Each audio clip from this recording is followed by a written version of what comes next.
I'm Catherine Hadro. Tonight on EWTN News Nightly, feeling taxed. President Trump's wide-ranging tariffs take effect today. What it could mean for you and your wallet. One step closer.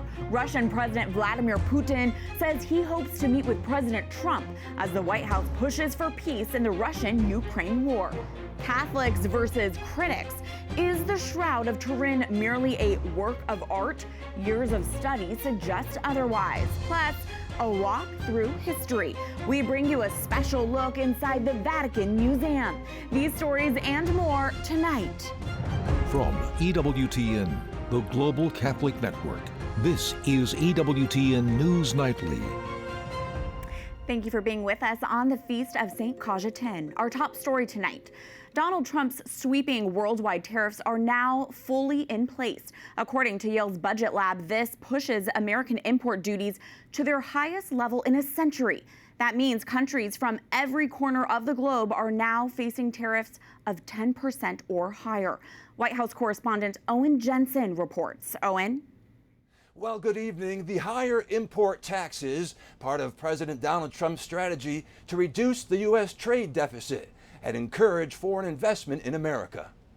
As the tariffs kick in, Commerce Secretary Howard Lutnick says these are amazing numbers for the United States of America and no one's retaliating. Everybody understands you've got to sell to the American consumer. The American consumer is the most powerful factor on the earth for the economy, and Donald Trump is harnessing it for the benefit of the American people. An executive order signed on July 31st established a 10% tariff on all imports, but some trading partners will face higher rates, including 41% on Syria, 19% on Indonesia and Thailand, 15% on South Korea, Japan, and the European Union. The president says the U.S. is going to be very rich. The real levels of growth are going to be judged in a year from now when you start seeing some of these incredible plants, because we have car plants opening. They're coming in from Canada, from Mexico, and from all over the world. And they're coming in because they like the way the election worked out, but they also like the fact that they don't want to pay tariffs. Just yesterday in the Oval Office, with Apple CEO Tim Cook standing near him, President Trump praising the tech company and telling reporters that Apple is increasing its investment in U.S. manufacturing by an additional $100 billion over the next 4 years, $600 billion total. This is the largest investment Apple has ever made in America and anywhere else. And it's just an honor to have you. As you know, Apple's been an investor in other countries a little bit. I won't say which ones, but a couple. And they're coming home. But the president also announcing 100% tariffs on non-U.S. computer chips. We're going to be putting a very large tariff on chips and semiconductors.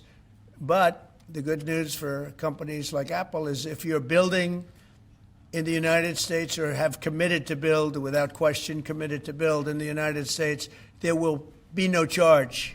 The president also posting on Truth Social this morning, the only thing that can stop America's greatness would be a radical left court that wants to see our country fail. Meanwhile, Toyota, the car company, says its profit tanked in the April to June quarter, 37%, and it lowered its full-year earnings forecast, largely because of the tariffs. President Trump has also vowed an additional 25% tariff on India as a sanction for its purchases of Russian oil. The director of an Indian luxury garment manufacturer and exporter warned Indian goods are going to be very expensive in the U.S. market. It is a very drastic step that President Trump has taken. So this is going to be a very hard time for us. Also tonight, the president signing an order that could change the composition of 401k plans, letting them invest in cryptocurrencies, private equity funds, and real estate. At the White House, Owen Jensen, EWTN News Nightly. The president also says he will nominate a top economic advisor to the Federal Reserve's Board of Governors. Stephen Myron is the chair of the White House's Council of Economic Advisors. He would serve in a temporary role for 4 months. The move comes after a Biden appointee said she is stepping down effective tomorrow. And joining us now to discuss is David Clement, the North American Affairs Director at the Consumer Choice Center. Thanks for being with us. President Trump says tariffs will encourage U.S. consumers to buy more American-made goods, increase the amount of tax raised, and boost investment. But are Americans having to pay the price to make that happen? So yes, because tariffs, generally speaking, are paid for by the country that implements the tariffs. And so it acts as a tax increase. An example would be if Americans are buying goods from India, let's say the garments that were featured prior to me joining here, it's American consumers who are going to pay the increased price. And so it's a tax increase on Americans. But it is important to highlight that the administration can't have it both ways, in the sense that they can't celebrate the revenue that tariffs are bringing in and then also talk about returning American jobs. Because if Americans are still buying foreign goods, that means that we're not shifting American consumer behavior to buy American. They're still buying those international goods. They're just paying more for them. David, let's get into more specifics here. What types of products will Americans feel the weight of tariffs from the most? So I think in the automobile sector, that is where you're going to see a big crunch. And there's a bit of a weird distortion. So if we look at the auto pact between Canada and the United States and the tariffs that are going to be implemented or are implemented on auto parts, those get impacted every time they cross the border. And we're going to see companies like Ford, even though they make cars in America, they make cars in America with Canadian and Mexican parts, they're still paying tariffs in the manufacturing process, where at the same time, the deals with Japan and Korea has some of the Asian car manufacturers actually potentially paying less. And so we have a weird distortion in terms of where the end impact is going to be. But it's also important to note that there's a tremendous lag on this. Because in the manufacturing sector and in most warehousing, we've known that tariffs are coming, and you see essentially pre-purchasing of goods prior to the tariff deadline. So you don't see the immediate impact of tariffs on American consumers. That does come weeks and months later. Also looking ahead, could there be more tariffs on the way for things like pharmaceutical products, for example? It's possible. It's possible that there could be tariffs on pharmaceuticals. I know that drug pricing has been a priority for the Trump administration, most favored nation. There have been fairly heavy criticism of that policy because the U.S. is largely responsible for almost all global pharmaceutical innovation. And so that is a significant trade-off, because the U.S. is the world's pharmacy when it comes to innovative medicine. And the Trump administration could run the risk of undermining that entrepreneurial and innovative process in the U.S. sector.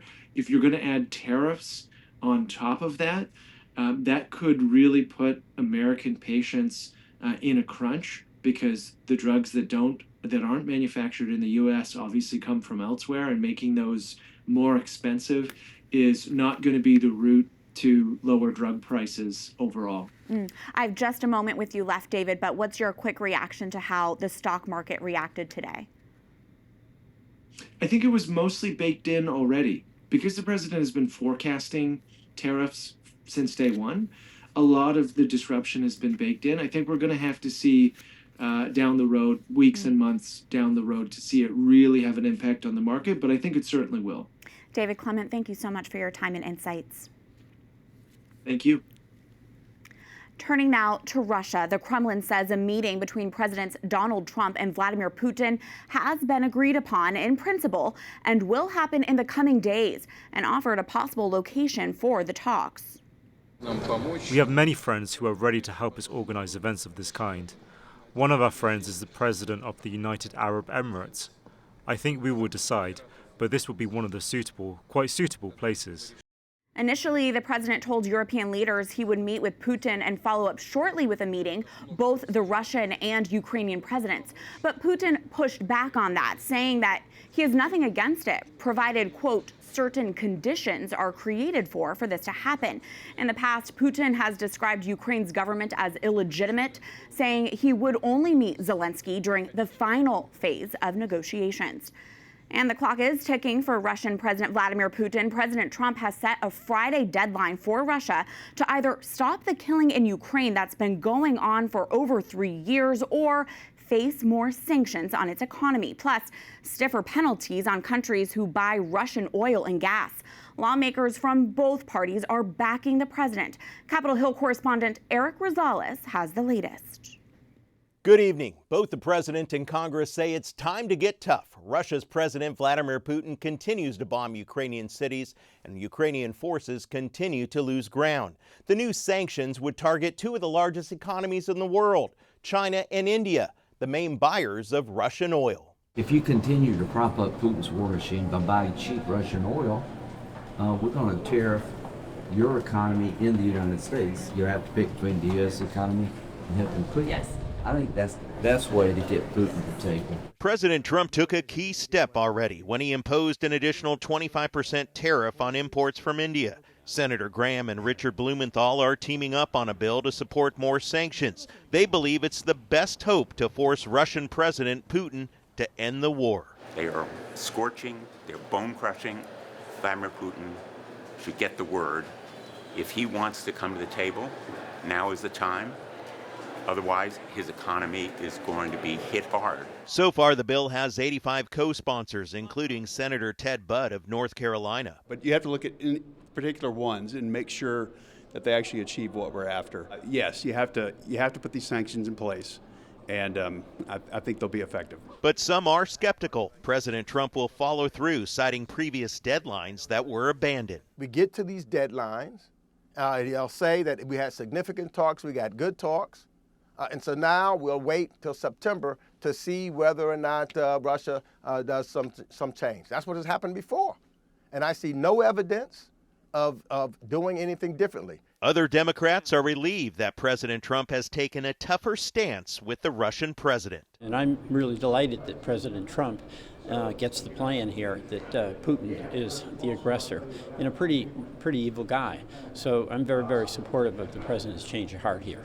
Senate Majority Leader John Thune says he's allowing the president to take the lead, but he's ready to take up the sanctions bill whenever President Trump gives him the green light. At the Capitol, Eric Rosales, EWTN News Nightly. President Trump says he has directed the Commerce Department to create a new U.S. census that excludes people who are in the country illegally. He says it will be based on data from the 2024 presidential election. It's unclear if the president is planning the changes for the 2030 census or is taking an additional count to take place before that. Changes to the census could impact the balance of power in states and the House of Representatives, which are based on total population. Israeli Prime Minister Benjamin Netanyahu says Israel intends to remove Hamas from Gaza and eventually hand over the territory. Are you saying today that you will take control of the entire 26-mile Gaza Strip, as it was 20 years ago to this month in 2005? Well, we don't want to keep it. We want to have a security perimeter. We don't want to govern it. We don't want to be there as a governing body. We want to hand it over to Arab forces. In an interview with Fox News, the Israeli prime minister says he wants the ownership of Gaza to pass to someone not advocating for the destruction of Israel. It would require an expansion of military operations in the already pummeled Gaza Strip. This comes as the crisis to get much needed aid to Palestinians carries on. We have a lot more still to come on EWTN News Nightly, including Shrouded in Mystery. Another so-called study claims to reveal the truth about the Shroud of Turin, but does it hold water? We speak to a Catholic expert, and a new mural of Pope Francis towers over the streets of this one city. We'll tell you where.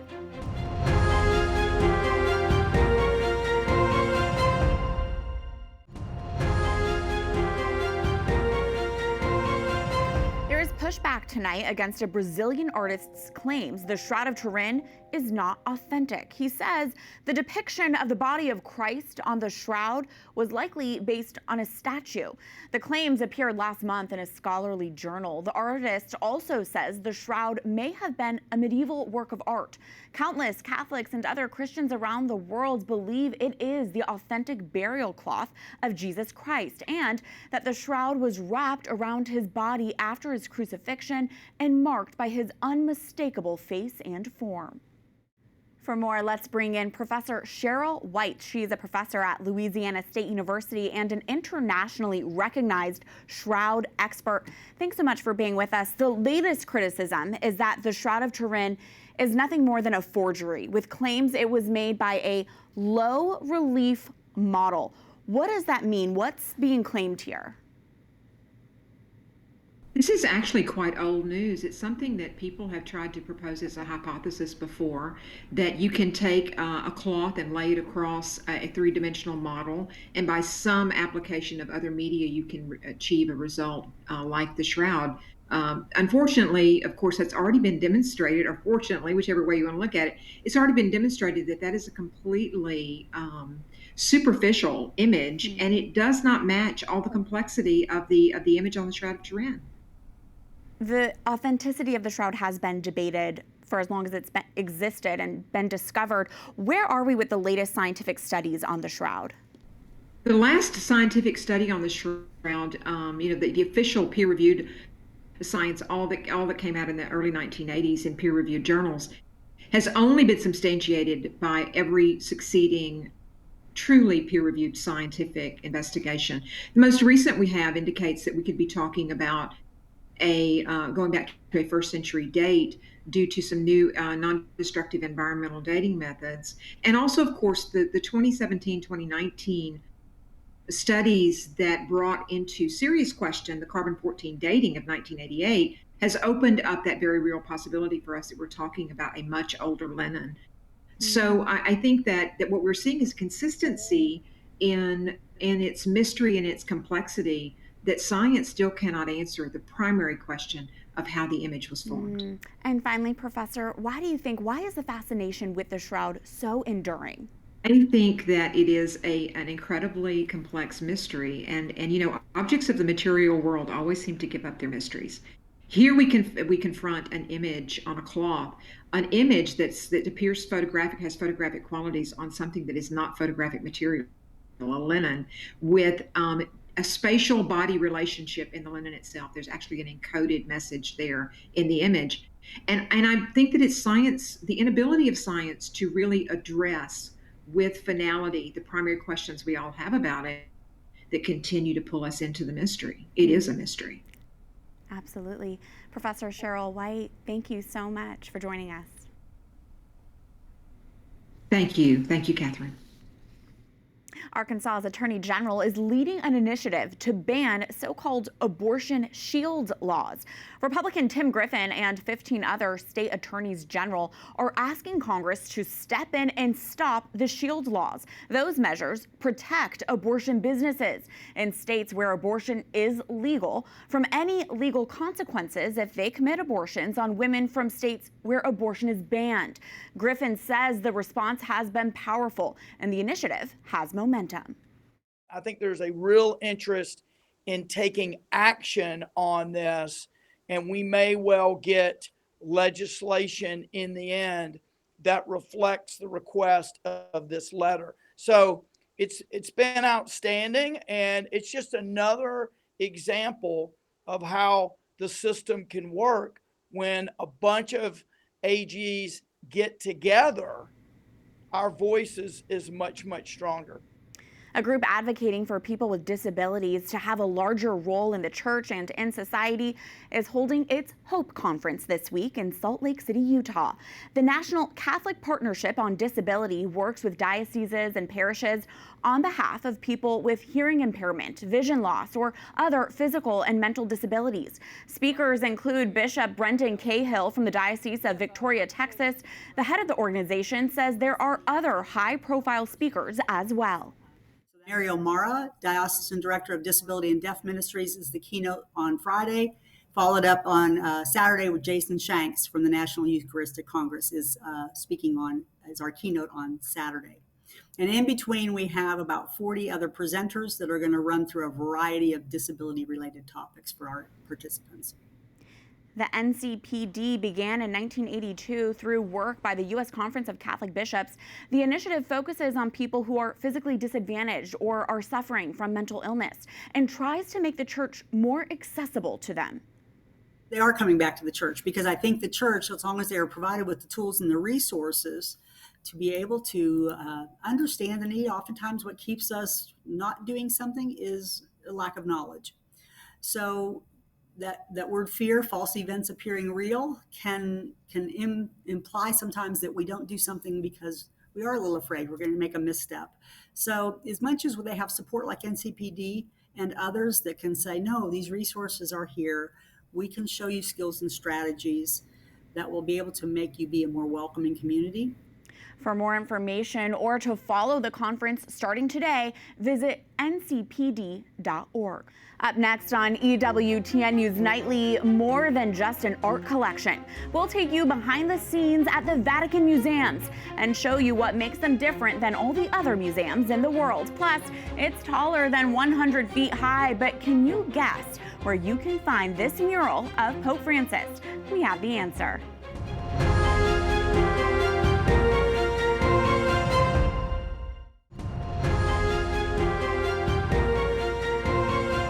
Check out this wonderful piece of art depicting Pope Francis. The city of La Plata, Argentina, inaugurated the world's largest mural dedicated to the late Holy Father. Standing at more than 160 feet, the mural is in front of the La Plata Cathedral and adds to the visual identity of the city. There is endless restoration work to maintain the iconic rooms of the Vatican Museums. They welcome millions of tourists and took center stage as host of the conclave. EWTN Vatican News correspondent Valentina De Donato has more. We are always ready, and we do care daily to this holy place. And of course, the maintenance is more and more of the rest of the 7 miles of the museums because we know and we are aware of the importance of this place. Unlike some of the world's most important museums, the Vatican Museums have a mission that goes beyond preservation and display. It's about evangelizing through beauty, art, and history. That's such a beautiful thing to remember, that these rooms, which you think, oh, they're rooms, it's art, but there's spiritual significance here. Our mission is a little different mission, a very focused mission on the idea of sharing not only our heritage in terms of history and in terms of creation of art, but in terms of what the spirituality and the faith produce this work of art. Because of the importance of the function of the museums in the life of the Church, its restoration and conservation are crucial.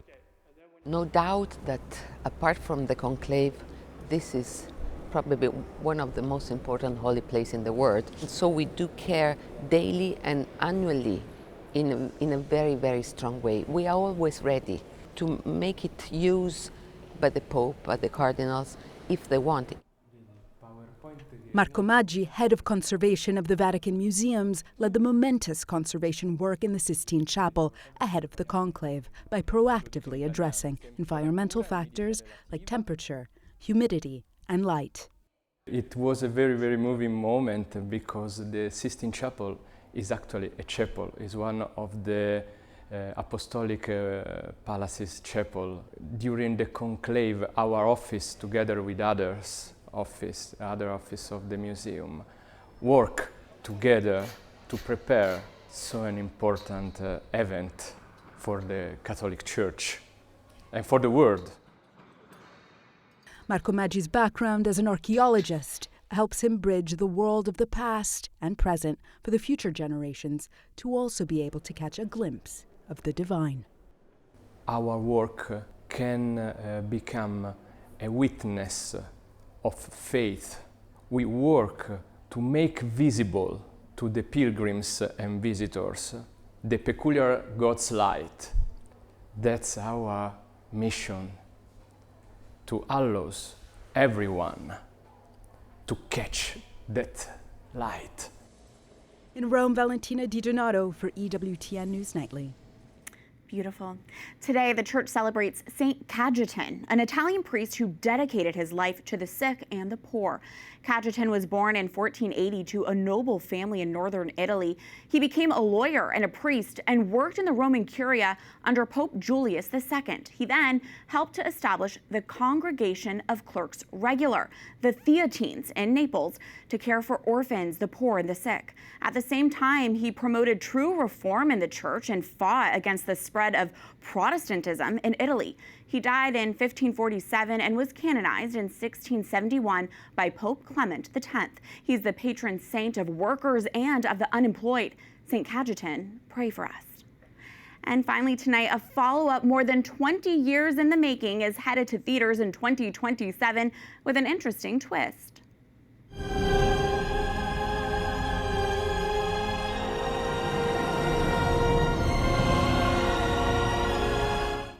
Mel Gibson's long-awaited sequel to The Passion of Christ is set to be split into two parts. The Resurrection of the Christ Part 1 will release on Good Friday 2027, while Part 2 is slated for the Feast of the Ascension. Specific details of the film have not been released, but Jim Caviezel will be reprising the role of Jesus. We thank you for watching tonight. Remember, you can follow us on social media, Facebook, X, and Instagram at EWTN News Nightly. I'm Catherine Hadro. Good night and God bless.